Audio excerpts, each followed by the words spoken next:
Se você é proprietário rural ou se você vive na zona rural, atenção que esse vídeo é para você. Aqui na região centro-oeste, a gente já entrou no período de estiagem, ou seja, nós vamos ficar vários meses sem chuva.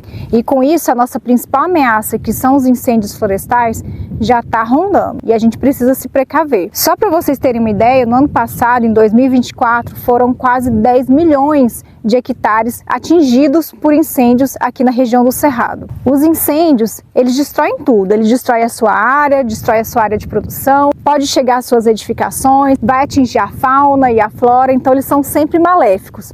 E quais são as principais causas dos incêndios florestais? Basicamente são três, tem várias outras, mas são três mais importantes. Queima de pasto, muito comum, as pessoas queimam pasto para renovar a pastagem, só que isso na verdade faz com que o pasto vai cada vez mais se deteriorando ao longo do tempo, então não é uma prática indicada.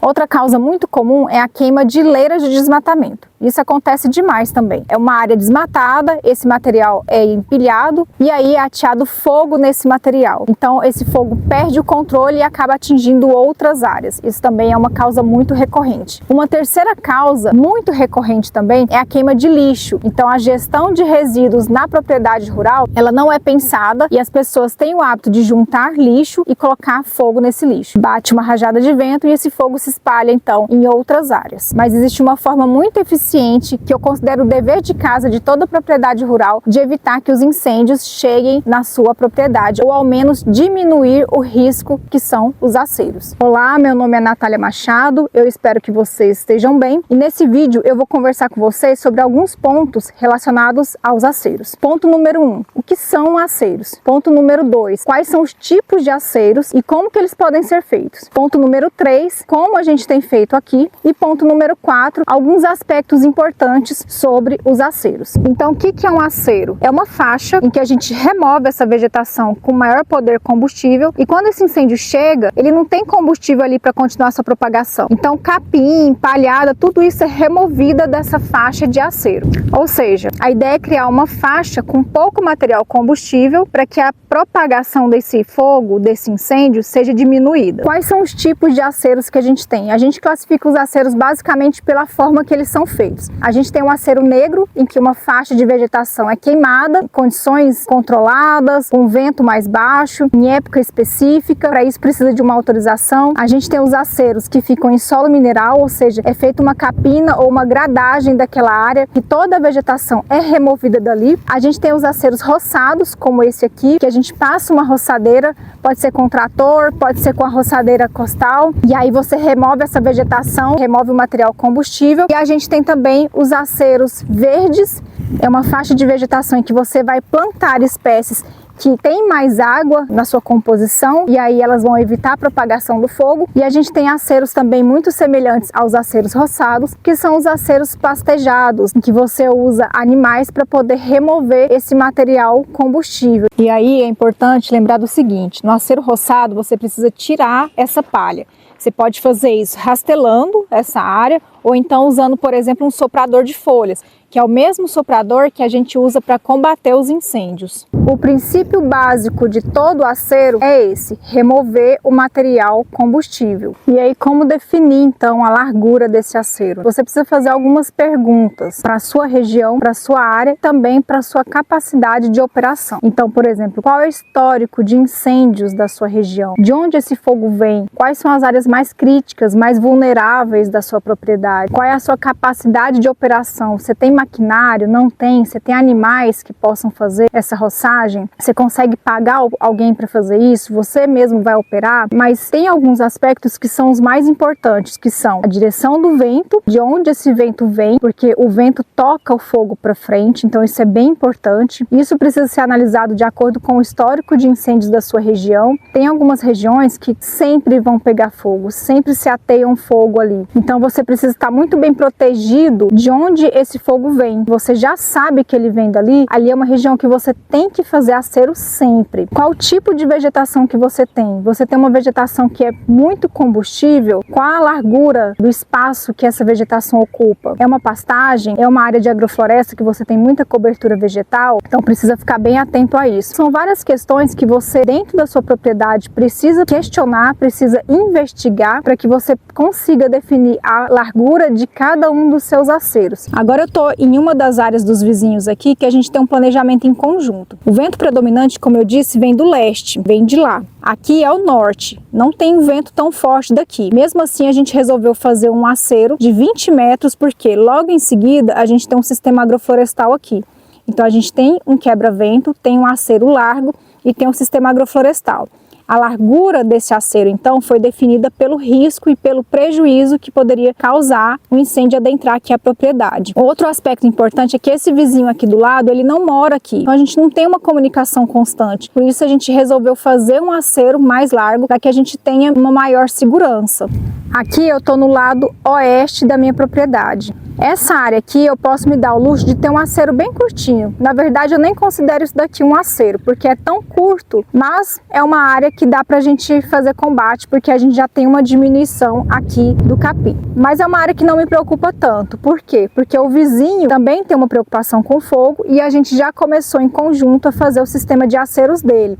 Para esse fogo chegar até a minha propriedade, ele teria que queimar toda a propriedade do vizinho até chegar aqui. Além disso, o fogo que viria do vizinho é um fogo que viria queimando de ré. É um fogo muito mais fácil de dar combate do que um fogo que é empurrado pelo vento. Nosso vento vem do leste e não do oeste. Essa largura entre a cerca e essa faixa que eu estou acumulando matéria orgânica seria bem problemática se fosse lá do lado leste, mas aqui ela já não é tão problemática assim. Então, como a gente tem feito aqui no nosso sítio? Primeiro que a gente já conhece o histórico da região. Nosso vento predominante é o vento leste. Esse vento é o vento mais perigoso para trazer o fogo na nossa direção. Ele vai empurrando o fogo. Na região sul e oeste do sítio, a nossa preocupação é menor, porque caso venha um incêndio dessa região, o fogo vem queimando de ré. Um outro ponto importante que a gente tem aqui é que a gente tem comunicação com todos os vizinhos e um planejamento conjunto. Então todos os vizinhos fazem também o seu sistema de aceros e aí com isso a gente vai sendo protegido em camadas. A gente está sempre em comunicação e está todo mundo sempre monitorando qualquer fumaça, qualquer ponto de incêndio que possa começar. Caso o incêndio comece na região ou próximo a essas propriedades, os vizinhos já são todos comunicados e aí a gente começa o nosso sistema de combate. Um outro ponto importante também é que a gente passou por um treinamento em conjunto. Então a gente já sabe como operar, a gente já sabe como agir e a gente já tem um plano operacional caso o incêndio aconteça em qualquer uma das propriedades que circundam aqui o nosso sítio. E aí, gente, não tem jeito, não tem como fugir. Se você está na zona rural, você precisa saber como lidar com os incêndios. E fazer um treinamento é a melhor forma de você se precaver e diminuir os riscos da sua propriedade e também os riscos para a sua vida. Tem cursos que são gratuitos. O Senar, por exemplo, ele tem cursos gratuitos sobre combate a incêndios, sobre manejo do fogo em propriedades rurais. E tem curso online e tem curso presencial também que você pode pedir na sua propriedade. Você junta um grupo de pessoas ali interessadas, procura o Senar, o sindicato rural da sua região e solicita esse curso, que é bem interessante. No planejamento aqui do nosso sítio, a gente está associando as estradas aos aceros. Então a nossa estrada ela vai passar circundando toda a propriedade associada a um acero. Com isso a gente tem uma faixa maior de segurança. A gente amplia a nossa faixa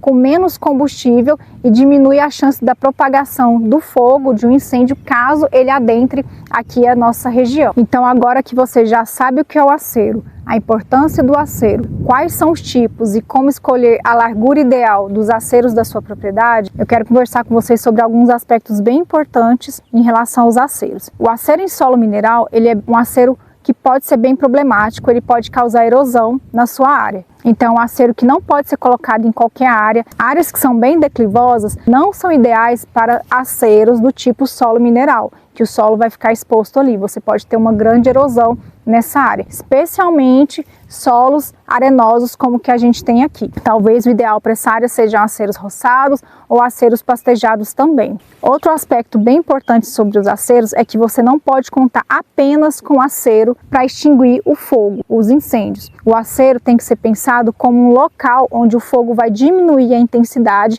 e você pode fazer um combate. Então não confie apenas no acero. O acero também precisa ser monitorado o tempo todo para que você tenha certeza que não tem vegetação combustível ali e que o fogo não vai pular esse acero. Isso é muito comum de acontecer. O vento pode sim levar o fogo por cima do acero. A gente diz nesse caso que o fogo pulou o acero. E o vento pode inclusive levar brasas a distâncias enormes. Então, se chegou um incêndio na sua região, é preciso um monitoramento constante para que você tenha certeza que esse fogo não vai se propagar dentro da sua propriedade. Muito cuidado com reignições. Chegou um incêndio na sua área, esse incêndio foi extinto, fique monitorando ele por alguns dias, porque é muito comum acontecer reignição. Aquela brasa fica ali queimando aquele material, em algum momento pelo calor ou pelo vento constante, esse fogo toma uma nova proporção, aumenta de intensidade e pode começar um incêndio novamente. A gente já viu reignições de vários dias, após vários dias o incêndio ter sido teoricamente extinto. Então, isso é um ponto bem importante de ser observado para que você não seja pego de surpresa. Monitore sempre. Aconteceu um incêndio, monitore essa região por vários dias até ter certeza que todas as brasas foram extintas. Também muito importante é você definir rotas de fuga. Caso o incêndio entre na sua propriedade e você não tenha feito o acero ou ele pule o acero e você não consiga fazer combate desse fogo, você precisa sair dali emergencialmente. Para onde você vai? Qual caminho tomar? É muito importante definir essas rotas de fuga. Não tenha apenas uma estrada principal. Tenha estradas secundárias que você possa sair. Especialmente quando as pessoas constroem casas em áreas muito vegetadas, com muita vegetação ao redor da casa, é bem importante saber qual direção tomar para que você não fique perdido na hora que esse incêndio chegar. Agora eu estou numa das áreas aqui dos vizinhos que a gente tem planejamento em conjunto para mostrar para vocês a importância dos aceros. Essa área é bem emblemática. No ano passado, em setembro de 2024, a gente teve um incêndio que veio da região do Parque dos Pirineus. Esse incêndio estava muito intenso, as chamas estavam muito altas, a gente estava com rajadas de vento muito fortes e no primeiro dia a gente realmente conseguiu dar combate nesse fogo, a gente conseguiu extinguir esse fogo, mas teve reignição e no segundo dia esse incêndio chegou até aqui a propriedade. Esse incêndio atravessou a propriedade vizinha ao parque. Quando chegou aqui, a gente tem uma estrada entre a propriedade vizinha e uma outra propriedade, então a gente tem uma estrada e a gente tinha um acero aqui pastejado. Foi nesse local que a gente realmente conseguiu extinguir esse incêndio. Inclusive, eu vou deixar aqui uma imagem para vocês verem todo o caminho que esse incêndio percorreu até chegar aqui. As labaredas estavam muito altas, o vento muito forte, foram momentos muito estressantes, muito complexos da nossa vida, mas esse fogo veio e quando chegou aqui, como não tinha material combustível, o fogo amenizou. E o que a gente fez foi resfriar a área e ficar monitorando para que esse fogo não pulasse, para que as brasas não pulassem e atingisse aqui dentro da propriedade. Então, como a gente tinha um acero pastejado aqui, foi muito mais eficiente dar o combate nessa área aqui. Então, essa é uma grande importância dos aceros. São áreas em que o fogo vai diminuir a intensidade que você pode entrar ali para combater as chamas. Essa situação, ela é muito emblemática da necessidade de você implementar os princípios da escala de permanência em linha-chave. A gente tem aqui uma estrada associada a um acero e com isso a intensidade do fogo diminuiu. Isso é uma forma de integrar os elementos da propriedade. Inclusive, aconselho vocês a procurarem o canal do Eurico Viana, que lá vão ter várias informações sobre escala de permanência. É muito interessante também para quem está fazendo gestão de propriedade rural. Então, entender o seu território, o histórico de incêndios, como é o clima, como são os ventos, como é a vegetação, ter uma boa rede de comunicação é extremamente importante para a gente conseguir não só preservar a nossa propriedade, mas também a biodiversidade que existe na região. E eu aproveito também para agradecer cada um dos integrantes da nossa Brigada Gavião Fumaça de Pirenópolis, porque sem vocês seria impossível a gente combater esse incêndio aqui. Isso é uma prova de que o coletivo faz toda a diferença para a gente conseguir realmente atingir esse objetivo de conservar a biodiversidade do Cerrado e aumentar a nossa qualidade de vida. Então, por hoje é isso, eu fico por aqui e volto depois com mais vídeos. Até mais, tchau, tchau!